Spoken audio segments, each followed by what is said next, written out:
যদি আজকে শহীদ আবদুল জিয়াউর বেঁচে থাকতেন, এমন ভূমিকা নিতেন যে ইসরায়েল এই অপকর্ম করার সাহস করতো না। 10 এপ্রিল বিকেলে ইসরায়েলি হামলার প্রতিবাদ ও নির্যাতিত ফিলিস্তিনিদের প্রতি সংহতি জানিয়ে বিএনপির আয়োজিত র্যালিতে বক্তব্য রাখেন মির্জা আব্বাস। তিনি বলেন, মেজর জিয়া থাকলে তার ভূমিকায় ইসরায়েল এই অপকর্ম করার সাহস পেত না।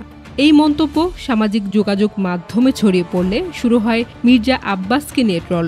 তবে তার কথায় যে অনেক সত্য লুকিয়ে আছে সে কথা হয়তো অনেকেই জানেন না। এ বিষয়ে সামাজিক যোগাযোগ মাধ্যমে একটি ভিডিও শেয়ার করেছেন খ্যাতিমান সাংবাদিক জুলকারনাইন শায়ের। তিনি ভিডিওর ক্যাপশনে লিখেছেন, ইতিহাস না জেনেই যে কোনো মন্তব্য নিয়ে ট্রল করা মূর্খতার পরিচয় দেয়। আগে জানুন কেন জেনারেল জিয়াউর রহমান 1980 সালে ফিলিস্তিনিদের স্বাধীনতা সংগ্রামকে সমর্থন জানিয়ে এবং তা স্মরণীয় করে রাখতে একটি স্মারক ডাক টিকিট উন্মোচন করেন, যেখানে একজন ফিলিস্তিনি যোদ্ধাকে দেখা যায় অস্ত্র হাতে এবং তার পেছনে কাটা তারে ঘেরা মসজিদুল আকসার ডোম অব রক বা কুব্বাত আস সাখরার অংশ, যেখানে ইংরেজিতে লেখা হয়, আমরা বীর ফিলিস্তিনি স্বাধীনতাকামী যোদ্ধাদের সেলুট জানাই।